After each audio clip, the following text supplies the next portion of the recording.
Buenas tardes, hoy les voy a hablar de un tema muy interesante y es acerca de los sistemas económicos y políticos que ha tenido nuestra sociedad y su evolución. Entonces, con ayuda de mi compañera Valerie Manjarres, vamos a estar resolviendo dudas que normalmente se plantean las personas que tienen un interés en ampliar sus conocimientos en este ámbito. Entonces, hemos hecho una encuesta en nuestros canales de Instagram y hemos seleccionado las 4 preguntas que se repiten con más frecuencia y vamos a estar resolviendo estas dudas. ¿Cómo se produjo el cambio del feudalismo al capitalismo? Bueno, entonces para resolver esta primera pregunta tenemos que tener en cuenta primero qué fue el feudalismo. Esto fue un sistema que se enfocaba más que todo en la agricultura, en los campesinos y en la mano de obra. Este era su fuerte, ¿sí? Después este sistema llegaría a quedar obsoleto gracias a las nuevas tecnologías y nuevas ayudas. Y bueno, pues ahí es donde llega el capitalismo a consolidarse como el sistema económico principal, por decirlo así. Bueno, este proceso, esta transición no fue para nada fácil, fue más bien un proceso lleno como de contradicciones, ¿sí? Les voy a explicar cómo pasa del feudalismo al capitalismo en 4 puntos. ¿Listo? Entonces el primero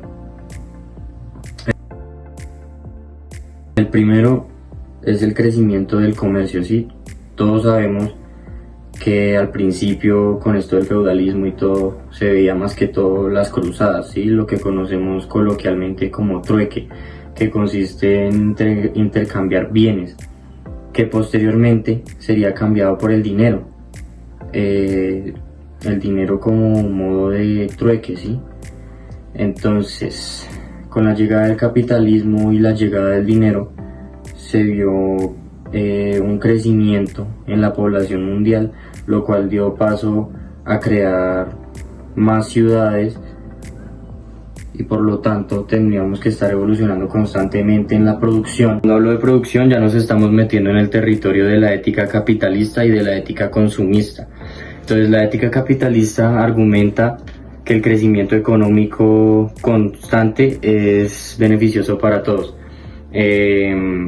Y con el sistema bancario moderno, esto nos ayuda a invertir en un futuro, que creyendo pues en el futuro nos ayuda a crear un bucle de producción y de consumo bastante estable, que nos lleva ya pues a la ética consumista, que es más que todo una extensión de la ética capitalista, que no solo incita a que las personas trabajen, sino a que estén en constante consumo. Los hace ver que la felicidad está en adquirir los bienes y esto hace que el sistema capitalista sea bastante fuerte al hacer creer a la gente que su felicidad depende de los bienes, pues hace que consuman en gran medida. Bueno, entonces, segundo punto, las innovaciones tecnológicas. Estas innovaciones también jugaron un papel crucial en la transición del feudalismo al capitalismo, ya que experimentamos evolución en temas como la producción, el comercio y la organización social. Entonces, bueno, les voy a empezar hablando sobre las mejoras en la agricultura.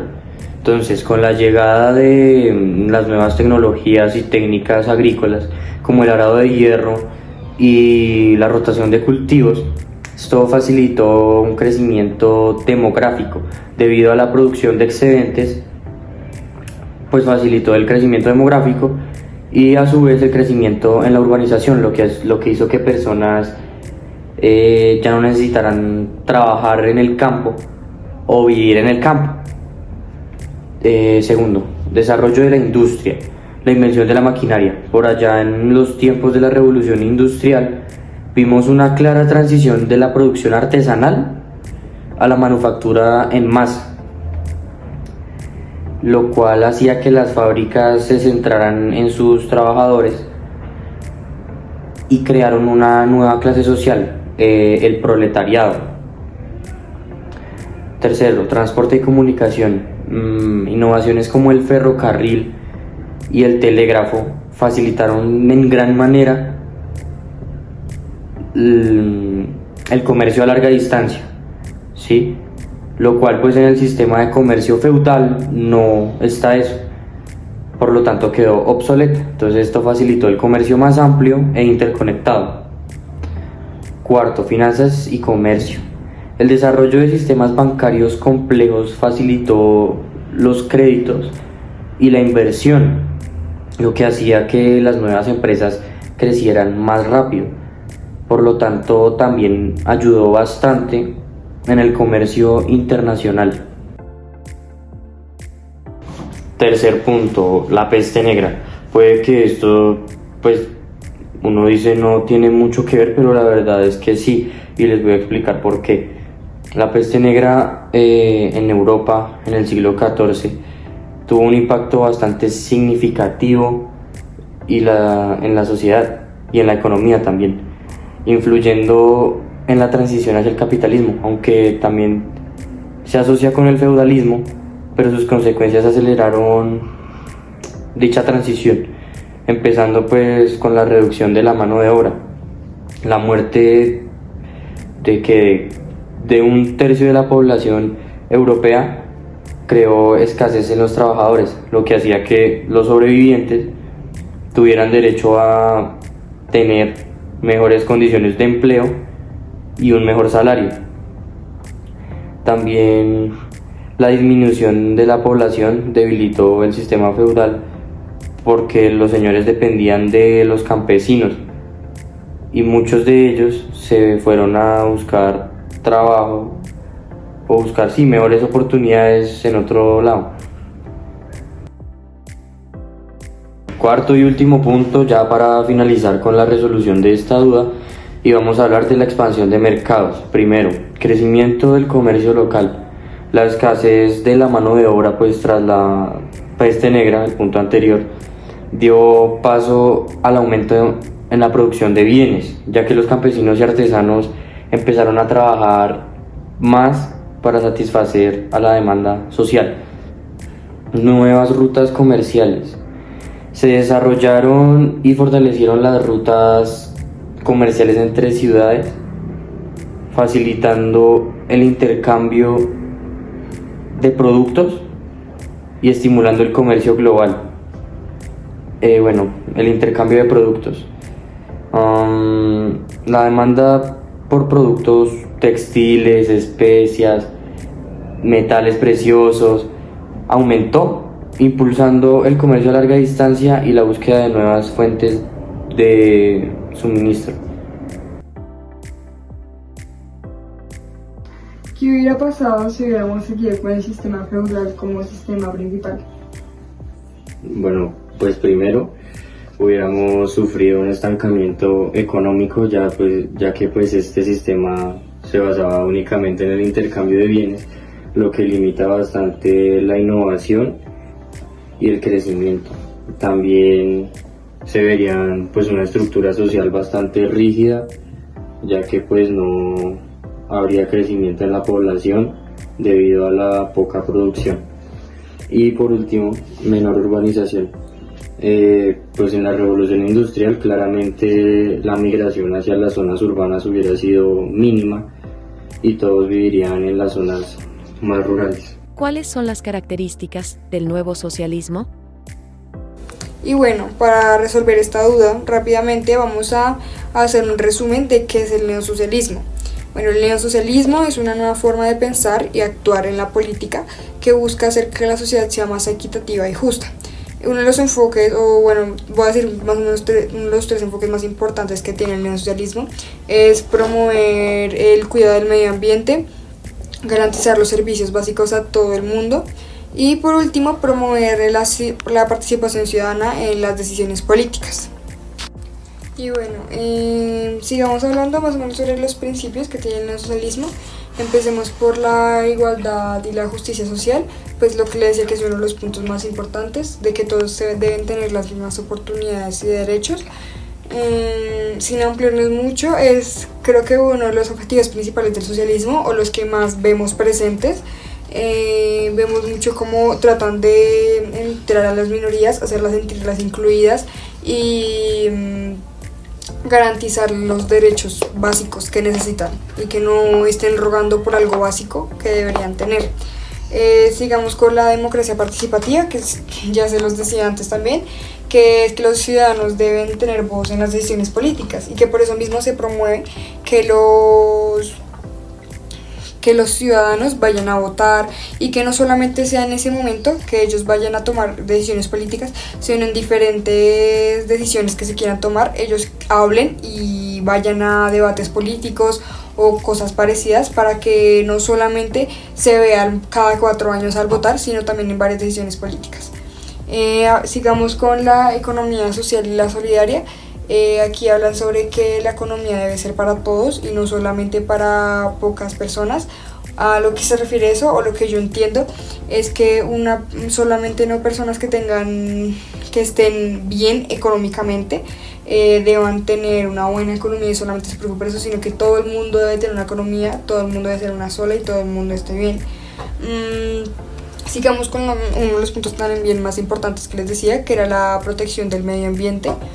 Creo que esta es básica y la que es muy importante en cualquier ámbito, aunque pues sea capitalismo o sea socialismo. Creo que los dos se preocupan por esta, y es que debemos cuidar el planeta para las futuras generaciones.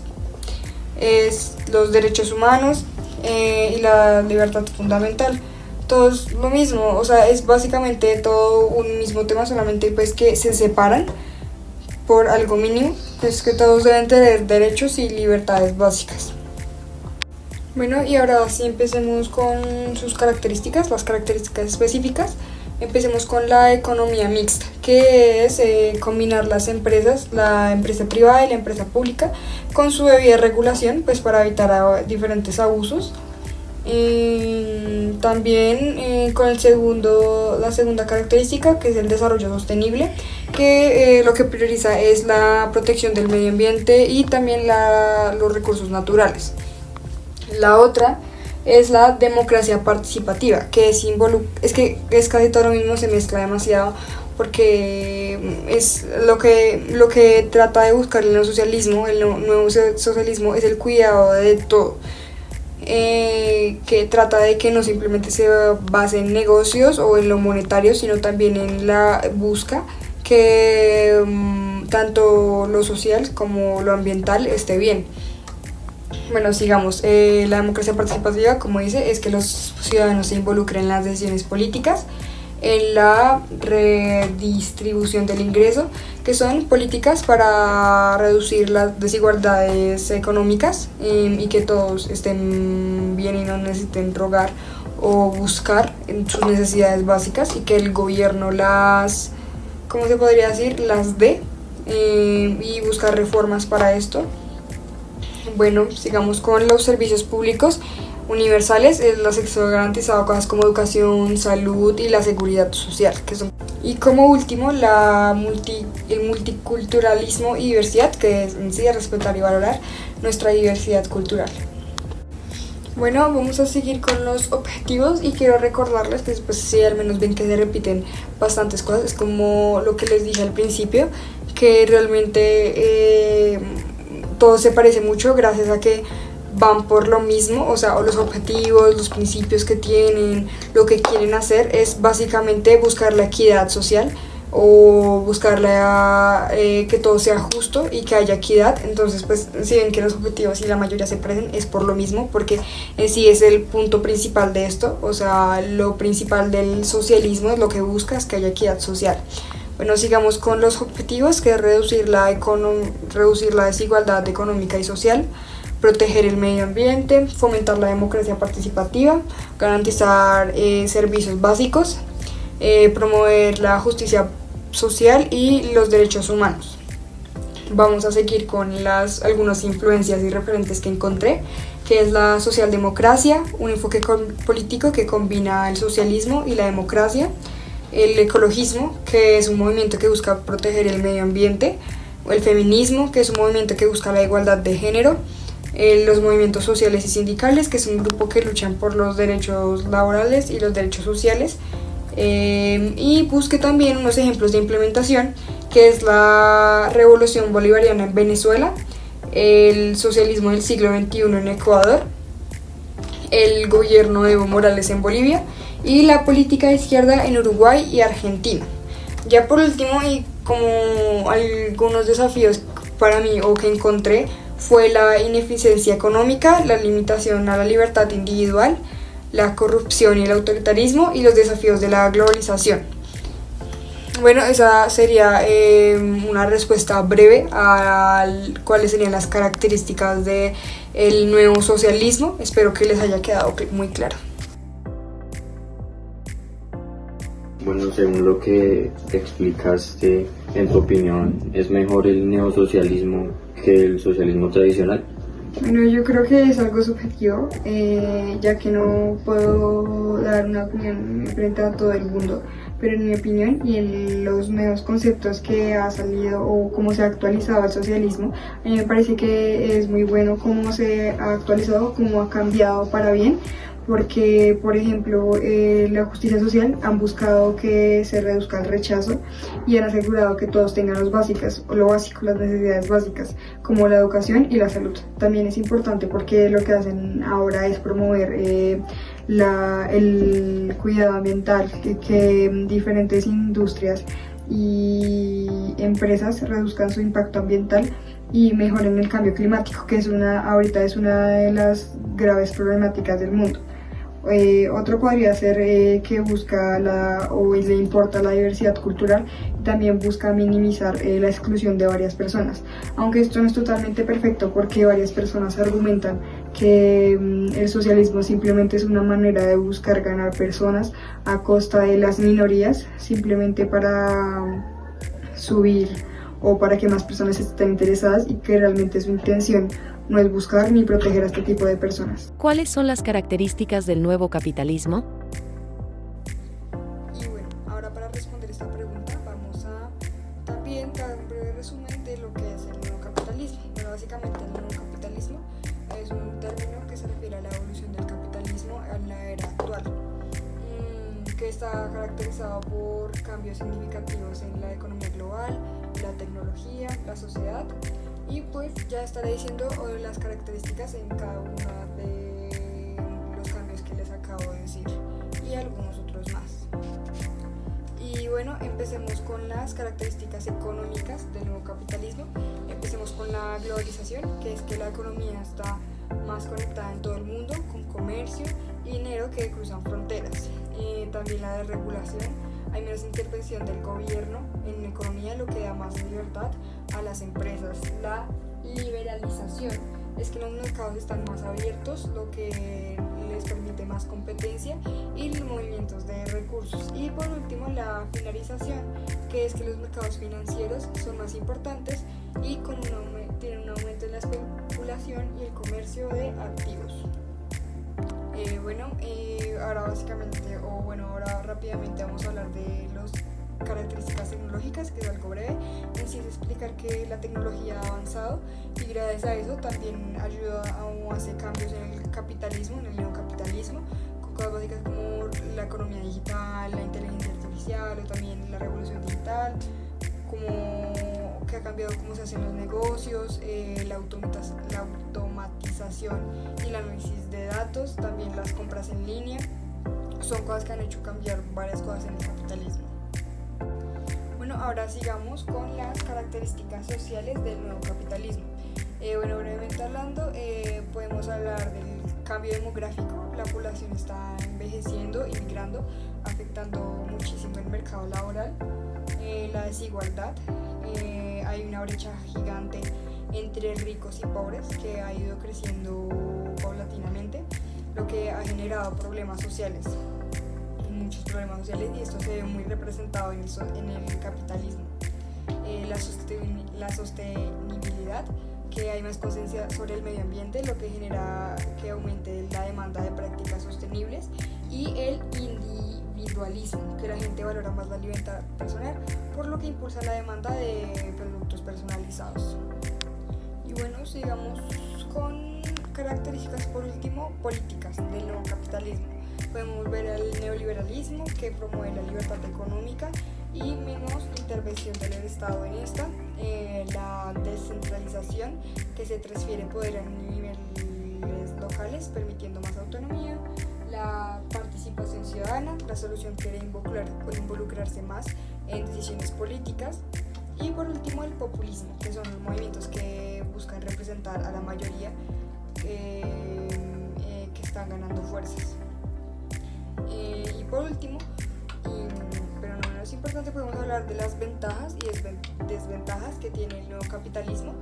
Por ventajas tenemos el crecimiento económico, la innovación y la competitividad, el mayor acceso a productos y servicios y las oportunidades para emprendedores.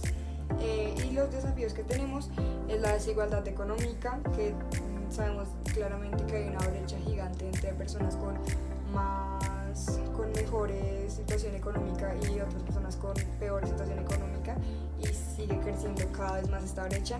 La inestabilidad financiera, el cambio climático, que creo que es una problemática que no solamente se ve en el capitalismo, y los desafíos laborales y sociales. Bueno, y ahora con el capitalismo, ¿cuál es mejor, el nuevo o el tradicional? Bueno, yo creería, y la mayoría de personas, que es mejor el nuevo, el neocapitalismo, gracias a que este surgió a base de las críticas que se le hacía al capitalismo tradicional. Por ejemplo, podemos hablar de que no se le tomaba importancia en las personas, en las empresas, y simplemente se les tomaba como una manera de hacer negocios y recibir dinero. O también las empresas no tenían responsabilidad en el impacto ambiental que podrían tener. Y el cambio, como dije, es que ahora sí se le toma importancia a ese tipo de cosas. Ahora ya le toman importancia al impacto ambiental que puedan tener las diferentes industrias, tanto como le toman importancia a las personas, a la responsabilidad social que podría haber al no hacer valer los derechos de las personas y simplemente tomar como importancia el negocio o el dinero que puedan recibir, y que simplemente estén preocupados por eso. ¿Qué fue la revolución del socialismo contra el capitalismo? Para la resolución de esta duda tenemos que centrarnos en el origen del socialismo, y es que se dio como respuesta a la situación por la que estaban pasando la clase trabajadora en la revolución industrial, que pues básicamente estaba marcado de diferencias de clase o desigualdad económica y pobreza, eran muy marcadas. También hay que tener en cuenta la opinión de los pensadores como Marx y Engels, ya que su opinión pesa bastante en este tema, ya que criticaron al capitalismo y propusieron una alternativa de propiedad colectiva. También hay que tener en cuenta las revoluciones y movimientos en contra o que favorecen al socialismo, como por ejemplo la Revolución Rusa en 1919, que los bolcheviques derrocaron al régimen zarista para consolidar un estado socialista. Y ahí vienen los principios del socialismo. Primero, la propiedad colectiva. Se centra en una propiedad colectiva o estatal con tal de disminuir la desigualdad económica y la pobreza. También está como la equidad económica, que argumenta que la riqueza generada por la sociedad debe ser repartida equitativamente para así reducir evidentemente la desigualdad social y la diferencia de clases. También la planificación económica. Argumenta que la economía debe ser planificada y centralizada bien, en contraste al libre mercado que propone el capitalismo. Bueno, conflictos y tensiones, lucha de clases. Dicen que el conflicto entre la clase trabajadora y la clase capitalista es la teoría socialista, donde se considera que la historia es un proceso de lucha de clases. Críticas al capitalismo. Los socialistas critican al capitalismo constantemente por la explotación, la alineación y las crisis económicas cíclicas. Voy a hablar sobre los éxitos y los fracasos que ha tenido quizás el socialismo. Y es que mientras algunos experimentos socialistas lograron avances en temas como la educación, la salud y el bienestar social, hubo por otro lado también problemas económicos y autoritarismos. El impacto global. Las ideas socialistas han influido en muchos movimientos de derechos civiles y laborales en todo el mundo, a pesar de la caída de muchos estados socialistas en la década de 1990.